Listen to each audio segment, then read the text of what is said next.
GSSच्या आरंभ प्रकाशनाचे सर्व ग्रंथ म्हणजे श्रीसिद्ध शिवगोरक्षनाथांचे दिव्य विचारधन आहे. अत्यंत सखोल सत्यार्थ असलेले हे दिव्य ग्रंथ वाचणाऱ्या प्रत्येकाचं आयुष्य उजळून टाकतात. नाथ गीता, नाथ भागवत, नाथ पतंजली योग, अष्टावक्रनाथ गीता इत्यादी अनेक दिव्य ग्रंथ आमच्याकडे उपलब्ध आहेत. आमचा ईमेल ॲड्रेस आहे vssmeditation@gmail.com आणि मोबाईल क्रमांक आहे 9881463305. श्रोते हो, नमस्कार. अमृतवर्षा या कार्यक्रमात मी विनीता पिंपळखरे आपल्या सगळ्यांचं हार्दिक स्वागत करते. आपल्या स्टुडिओमध्ये मिलिंद नाथ आलेलेच आहेत. दादा नमस्कार. नमस्कार दादा, हा. आज मी थोडा वेगळा विषय तुम्हाला विचारणार आहे.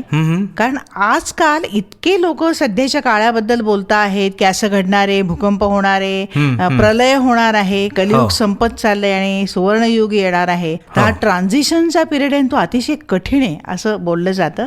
तर याच्यात तथ्य किती आहे? 2012 मला आठवतंय, नाथांनी पुढच्या काळामध्ये काय काय गोष्टी होणार आहेत याच्याबद्दल कथन करायला सुरुवात केली. अरे बापरे, 2012 पासून? हो, 2012. आणि त्याची आपल्याकडे रेकॉर्डिंग्स पण आहेत. बर. आपली जी सेशन्स होतात त्या सेशन्स मध्येच नवीन नवीन काय ज्ञान येईल ते नाथ सांगत होते. आणि त्याच काळामध्ये त्यांनी सांगितलं की 2012 जो चालू आहे त्यावेळी तिथून ते 2015 हा काळ जो आहे तो एक ट्रान्झिशनचा पिरियड आहे. बर. तर त्या ट्रान्झिशनच्या पिरियड मध्ये साधनेचं महत्व समजून घेणं, ज्ञान संपादन करणं हा विषय त्यामध्ये ते सांगत होते. बर. आणि 2015 ते 2018 ज्याला आपण ट्रेलर म्हणतो, कसा पुढे सिनेमा घडणार आहे, दिसणार आहे, आपल्याला बघायला मिळणार आहे सिनेमा, त्याचा ट्रेलर जसा असतो तसा ट्रेलर असणार आहे की ज्याच्यामध्ये भूकंप होतील, वेगवेगळ्या आपदा येतील, पाण्याची पातळी वाढेल,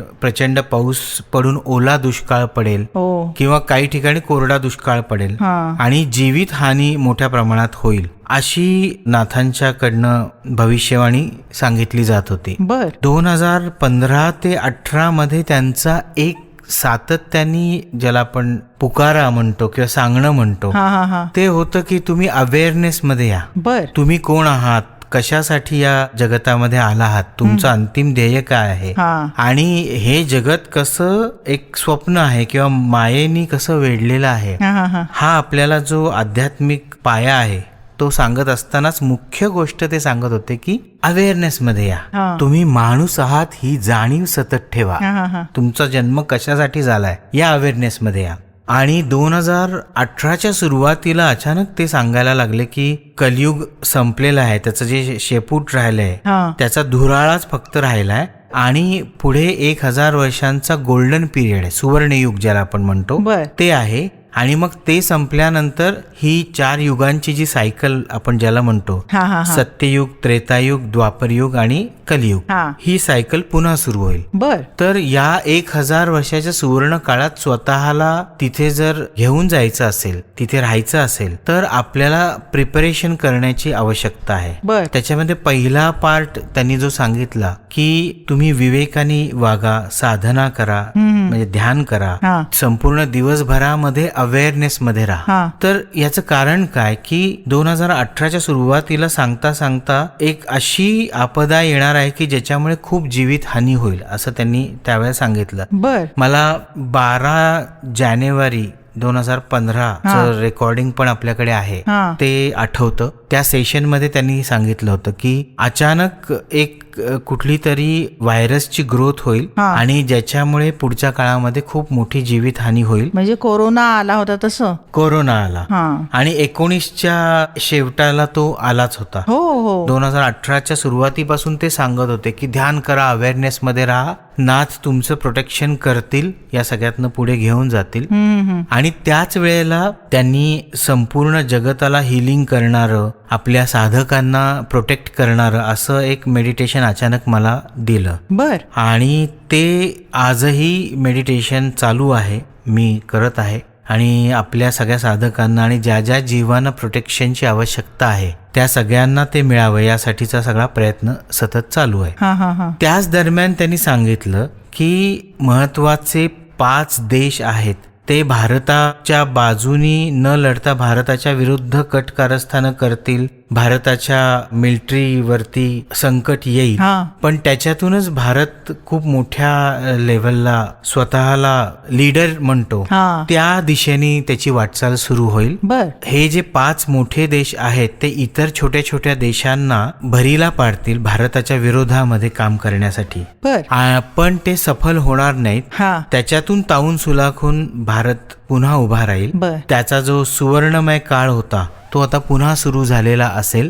आणि यामध्ये जवळजवळ 40 ते 50% लोकच राहतील या जगामध्ये आणि बाकीची जीवितहानी होईल. 50% जीवितहानी. हो. बर. तर 40-60 किंवा 50-50 अशी हा. जीवितहानी होईल आणि उरलेली लोक या जगतामध्ये राहतील जी संस्कृती, धर्म, स्व उत्थान हा. आणि समर्पण, ज्ञान या सगळ्या गोष्टींशी जोडले गेलेले असतील.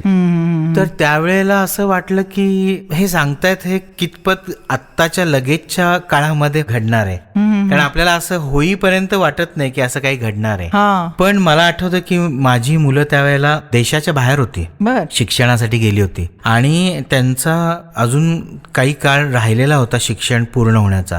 पण डिसेंबर 2019च्या अलीकडे साधारण सुरुवातीला मी त्यांना सांगितलं तुम्ही काही करा आणि भारतामध्ये परत या, बर. कारण मला नाच सांगतायत की मोठी आपदा आलेली आहे ऑलरेडी, आपल्यापर्यंत पोहोचलेलं नाही, पण तुम्ही त्याच्यामध्ये अडकू नये. बर. आणि आपण बघितलंच की 2020च्या सुरुवातीलाच जाहीर झालं की करोना आलेला आहे. तो बाहेर चायनामध्ये ऑलरेडी आलेला होता हो. आणि बाकीच्या देशांमध्ये पसरायला सुरुवात झाली होती. बापरे. पण भारतामध्ये न्यूज मध्ये येऊन तो सगळा प्रवाह सुरू होणे आणि मग त्याच्यामध्ये अनेक लोकांचा जीव जाणे ही प्रोसेस जानेवारी-फेब्रुवारी नंतर सुरू झाली. मार्चमध्ये तर लॉकडाऊनच सुरू झाला. मला आठवते 15 मार्चला आपला दीक्षा समारंभ होता, संपूर्ण दिवसभराचा कार्यक्रम होता आणि 14 मार्चला लॉकडाऊन लागलं. हो हो हो. पण नाथांच्या कृपेने त्या दिवशी ते झालं आणि खऱ्या अर्थाने 20 तारखेपासून मग सगळ्या गोष्टींना बंदी सुरू झाली.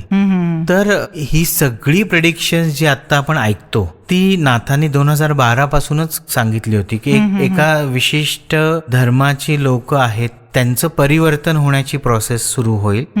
ते ज्या मूळ त्यांचा आदिवासी किंवा दुसरा जो काही धर्म आहे त्याच्यामध्ये पुन्हा जातील. बाकीचे काही जे आहेत ते वैदिक धर्मात किंवा सनातन धर्मात, ज्याला आपण आज हिंदू धर्म म्हणतो, त्या धर्मामध्ये येतील आणि उरलेले आहेत त्यांची जीवितहानी होईल. बर. आणि युद्ध सुरू होईल, त्याच्यामध्ये पण खूप जीवितहानी होईल. अनेक प्रकारचे व्हायरस अटॅक होतील, त्याच्यामध्ये पण जीवितहानी होईल. साफसफाईचं अभियान सुरू आहे असं त्यावेळेला नाथांनी हा शब्द वापरलेला मला आठवतो. आणि प्रकृतीसाठी जीवाचं मूल्य फार काही नाहीये, कारण की रोज प्रत्येक क्षणाला कोणीतरी जन्माला येत असतं आणि प्रत्येक क्षणाला कोणाचा तरी मृत्यू होत असतो. तर जीवांना त्यांचा जन्म आणि मृत्यू याचं मूल्य जास्त वाटतं, पण प्रकृतीसाठी ते रोजचा कार्यक्रम आहे, प्रत्येक क्षणाचा कार्यक्रम आहे आणि तो फक्त पृथ्वीवरच घडतोय असा नाहीये. तर संपूर्ण ब्रह्मांडामध्ये जिथे जिथे जीव आहेत तिथे तिथे जीवांचं जनन आणि त्यांचा मृत्यू ही एक कंटिन्युअस प्रोसेस, एक कंटिन्युअस सायकल तिथे चालू असते. तर आपल्याला त्याची जाणीव झाली. सत्य आणि माया असा उल्लेख नाथांनी अनेक वेळेला केलेला आपल्याला दिसतो.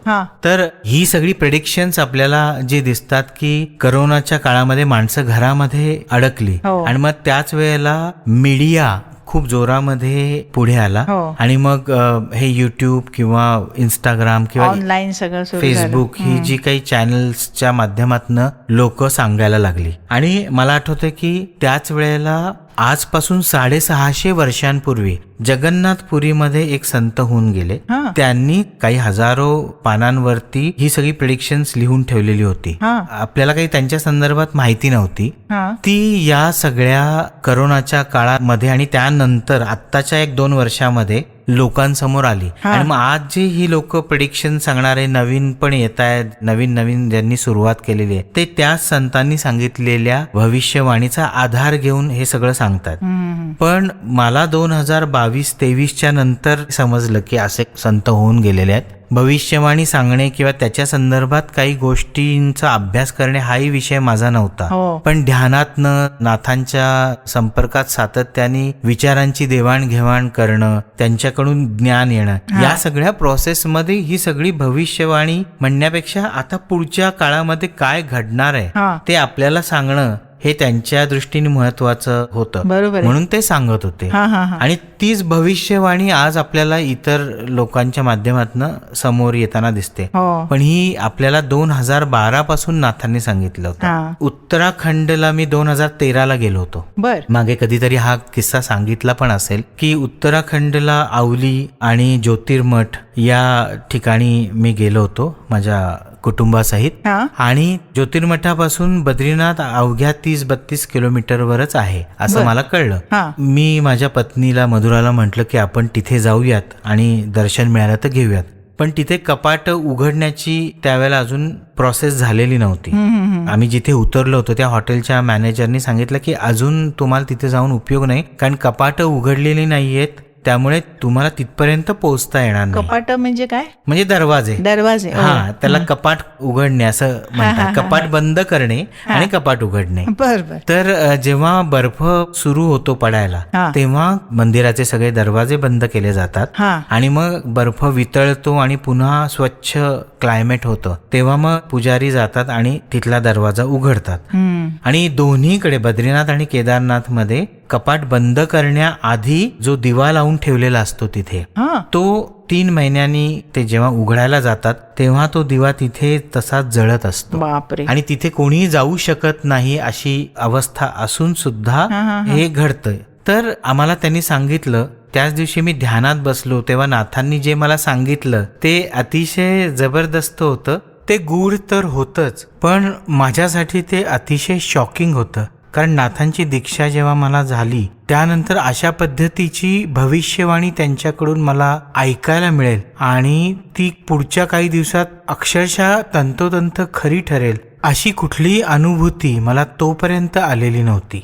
तर असं काय गूढ रहस्य मला नाथांनी त्यावेळेला सांगितलं ते तुम्हाला मी पुढच्या भागामध्ये सांगितलं तर चालेल का? दादा, मी म्हणणारच होते की घड्याळाकडे लक्ष द्यायला पाहिजे, पण खरं तर तुम्ही काय सांगताय हे ऐकायची इतकी प्रचंड उत्सुकता आहे की नाथ तुम्हाला त्यावर काय म्हणाले. पण श्रोते हो, आज आपल्याला इथे थांबावं लागतंय. आपण थांबूया आणि पुढच्या भागात आपण ऐकूया की नाथ काय म्हणाले आणि पुढे काय घडलं. धन्यवाद. आमच्या वैश्विक सिद्ध साधनेशी जोडलं जायचं असेल तर फेसबुकवरचं आमचं अकाउंट आहे VSS मिशन, Instagram account Nityopanishad, website www.vssmission.in, YouTube channel VSS mission. त्यावर तुम्हाला अनेक आध्यात्मिक कार्यक्रम बघायला मिळतील. तुम्हाला काही आध्यात्मिक प्रश्न असतील तर आम्हाला ईमेल करा. आमचा ईमेल ऍड्रेस आहे vssmeditation@gmail.com आणि फोन नंबर आहे 91-830-8788-500. पुन्हा भेटूया पुढच्या एपिसोडमध्ये. अलक्ष निरंजन. VSSच्या आरंभ प्रकाशनाचे सर्व ग्रंथ म्हणजे श्रीसिद्ध शिवगोरक्षनाथांचे दिव्य विचारधन आहे. अत्यंत सखोल सत्यार्थ असलेले हे दिव्य ग्रंथ वाचणाऱ्या प्रत्येकाचं आयुष्य उजळून टाकतात. नाथ गीता, नाथ भागवत, नाथ पतंजली योग, अष्टावक्रनाथ गीता इत्यादी अनेक दिव्य ग्रंथ आमच्याकडे उपलब्ध आहेत. आमचा ईमेल ऍड्रेस आहे vssmeditation@gmail.com आणि मोबाईल क्रमांक आहे 9881463305.